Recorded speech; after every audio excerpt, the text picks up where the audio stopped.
Okay, before we get started, I wanted to show you how I lay out my blocks. Now, I don't always put these letters on here, but I thought you might want to see this.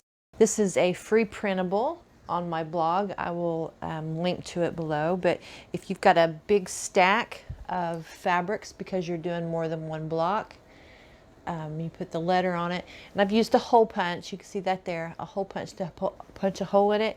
And you could just take a pin, put it in that hole, and pin all your layers together.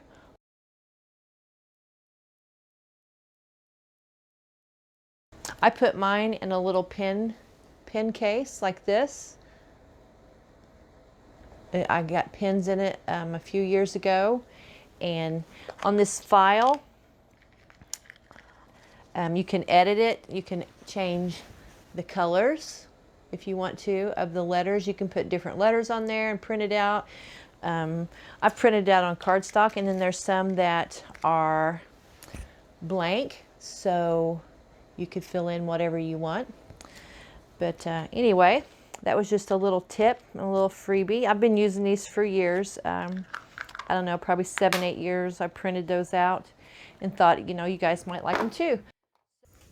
This is how I like to set up my space when I'm doing a bunch of blocks. Today I'm only going to be doing one, but it would still be the same. I would have a stack of these boards, which there's a link down below on how to make these boards. Everything for one block is on here, and I work on one block at a time. I've got it sitting on a book stand. This is a book stand that I purchased at a secondhand shop. I don't know who it's made by, but it's really heavy. It's cast iron, but you could get just a plate stand. You can get them on Amazon for like $5 for 2 of them, I think. But now I've always got a picture of what I'm making close by. I'll be setting this off to the side because I'll be doing all my pressing right here so you guys can see it. So that's that. Before we get started, I also wanted to mention all these little squares that are sitting on top of the rectangles. Those need to have a line drawn from corner to corner, and you'll want to use your picture as a guide. And there'll be a PDF link below that will help you lay out your blocks, have your cutting instructions and everything.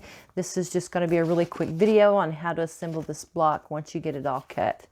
So let's get started. Okay, so the first thing I'm going to do is assemble my little kitty cat, and then I'm going to assemble my big kitty cat. On this one, the diagonal lines need to go from this corner to that corner, and this one to this one. You can draw the lines on there, or you can do like I'm going to do and use this line on the bed of my machine to sew from corner to corner on both of these. I've got my walking foot on and my stitches. I'm going to bring my stitches down just a little bit since these are pretty small pieces of fabric, so it's pretty small patchwork. So I'm just lining up the very tip of that square with the needle, and then this middle line, I'm lining up the very tip of the square with that line. I'm kind of putting the tip just to the outside of this red line.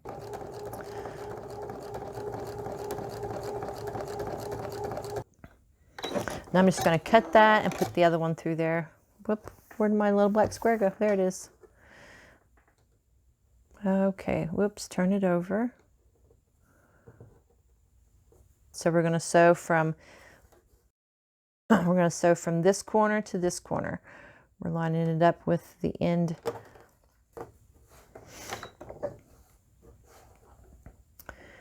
And then we'll, same thing, line up the tip of the square with the needle and sew to the corner.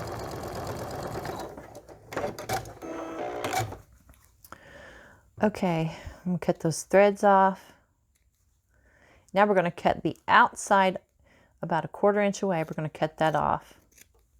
You can use a ruler to do this if you want. I just think that it's quicker to do it this way. And then I'm going to press those out to the dark.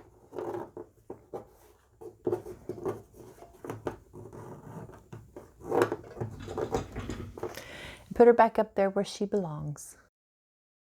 I'm going to do this one down here just so I can show you a different way of doing it for those of you that don't have a line on the bed of your machine or don't want to put a line on the bed of your machine. So I'm going to do this piece down here. And what we're going to do is sew a diagonal, let me get my ruler over here. We're going to mark a diagonal line from corner to corner on each of the fabrics.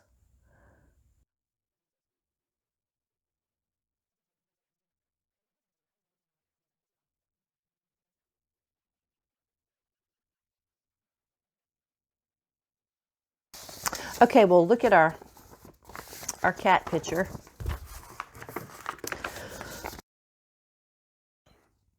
And see that our diagonal line is here going that way. So we would put it on here like that on that side. And then over here, we put it on there like that. And we're going to sew right on that line. Actually, we're going to sew just a little bit on the outside of it.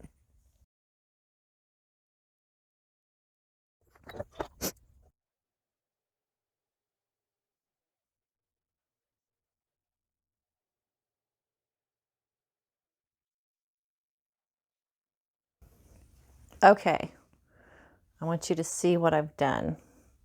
I've sewn just to the outside of that stitch line. My needle was like just hitting the edge of that drawn line. So now what we're going to do is cut this off about a 1/4 inch away.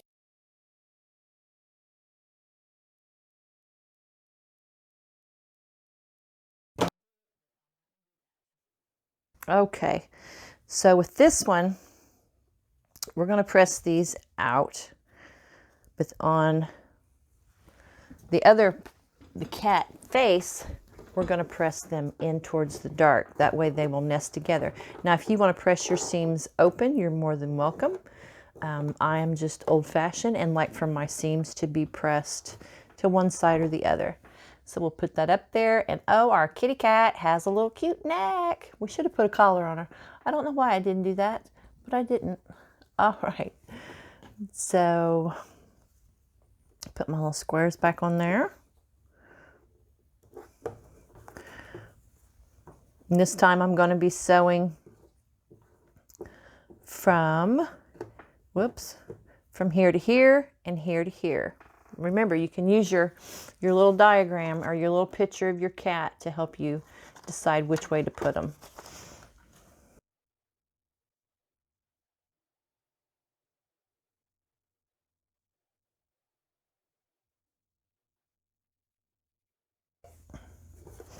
Okay, and this time we're going to press to the dark. That way those triangles will nest together when we go to put the neck on. So let's just reach over there and get that neck and bring it down here. We're going to match up those seams, push them together, nest them together. There we go. And y'all know me, I'm a pinner. I'm going to pin it because I don't want it scooching on me.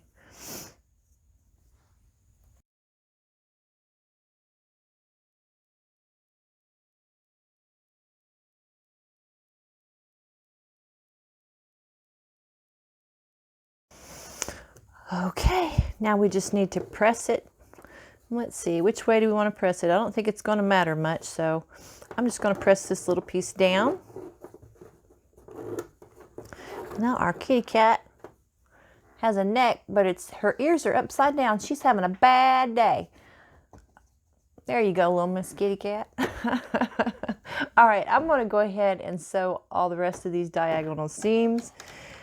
so I don't have to change out my presser foot anymore. I just wanted to do a real quick example of how it would go together. So now we can sew the rest of these up.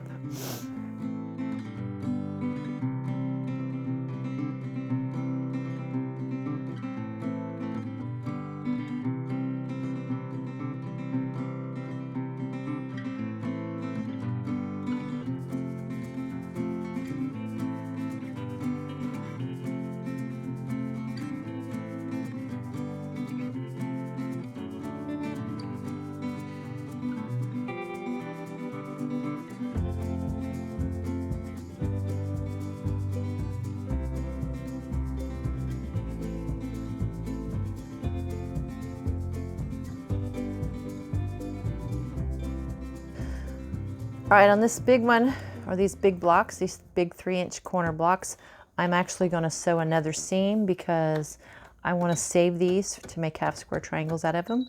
So I'm moving my needle all the way over to the right, and I'm going to sew a 1/2-inch seam, and then I'm going to cut between those 2 sewn lines.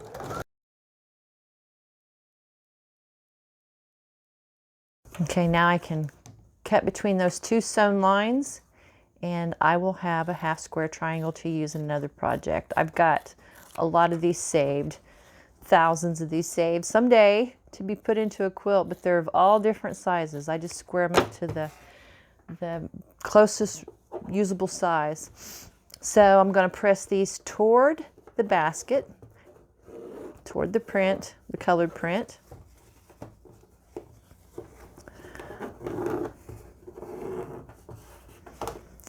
And there we go. All right, let's, I'm going to change it back out to my 1/4-inch foot. And we'll get this girl together. She doesn't take very long at all. It looks more complicated than what it is. It's a super simple block.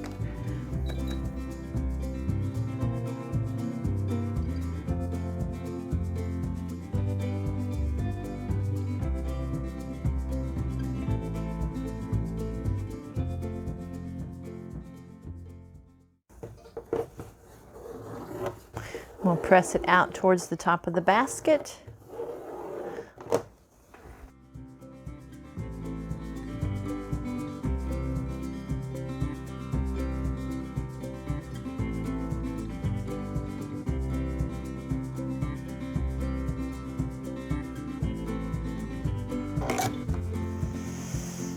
Okay, now we're going to press her toward the kitty cat face.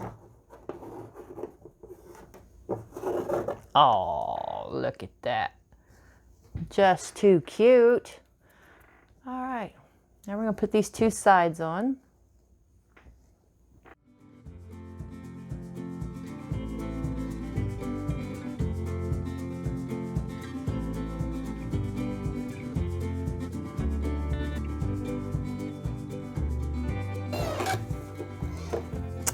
Okay, I got some little fraying right here. You see that? I'm going to cut those off because I don't want to see those in my quilt.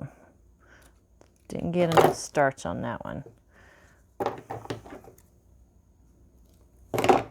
right, then I'm going to press those seams out.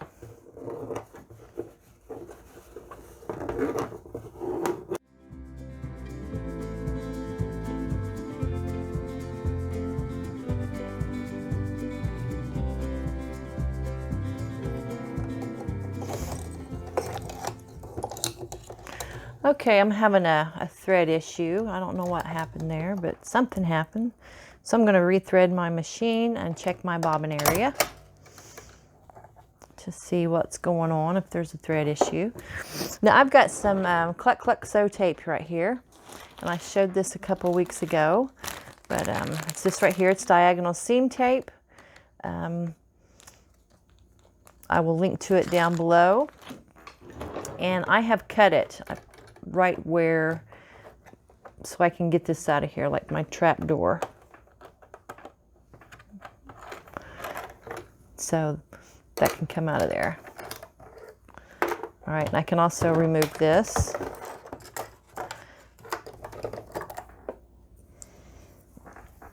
I I don't see where there's a thread in there, but that doesn't mean there isn't one. We'll clean it out and see what happens.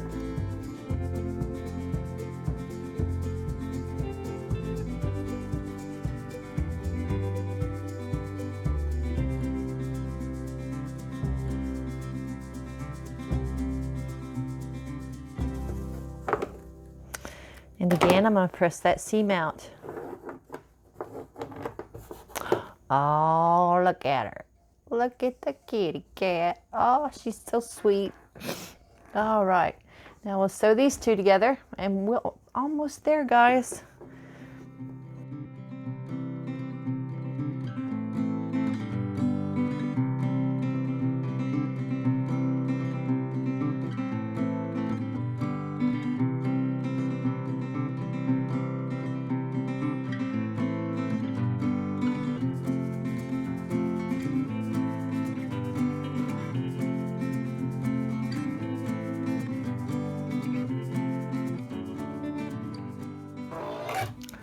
All right, our little kitty cat has ears, and we're going to press those down toward the face.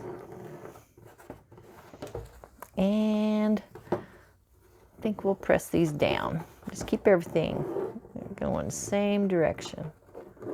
Oh, oh, so cute. Ain't she cute? Yep, all right. We'll sew this to this, and this one to this one, and then we'll sew them together.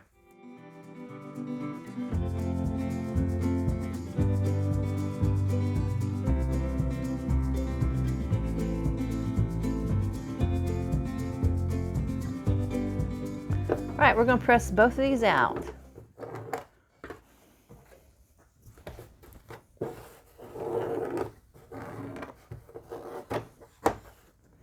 And then we'll just fold them together.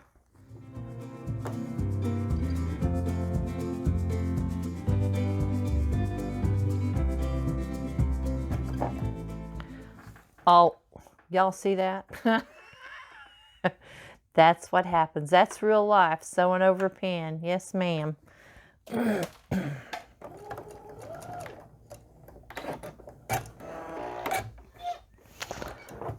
Thank goodness it didn't break nothing. Now I'm going to press this towards the basket handle, that orange fabric.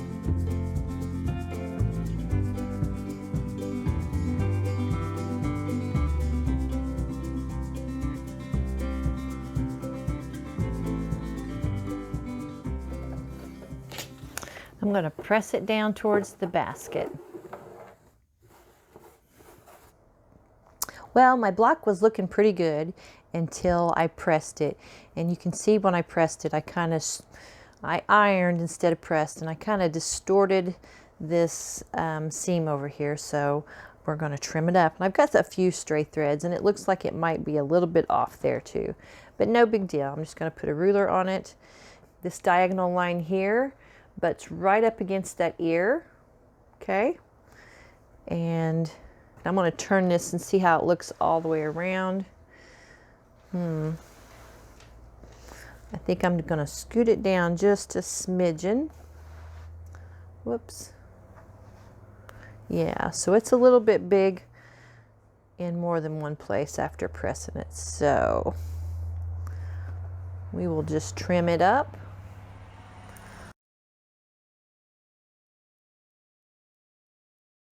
That diagonal line is on the ear. I want a good point on that ear if I can get it. It looks like I'm going to be able to get it all in there. Okay, we'll just trim it up. Now, I didn't want to leave you guys high and dry on what to do with your block once you get it done. I'm actually going to turn this. So I'm going to drop in some pictures while I'm doing this. I drew up some ideas for what you can do with your block. And also I want you to look at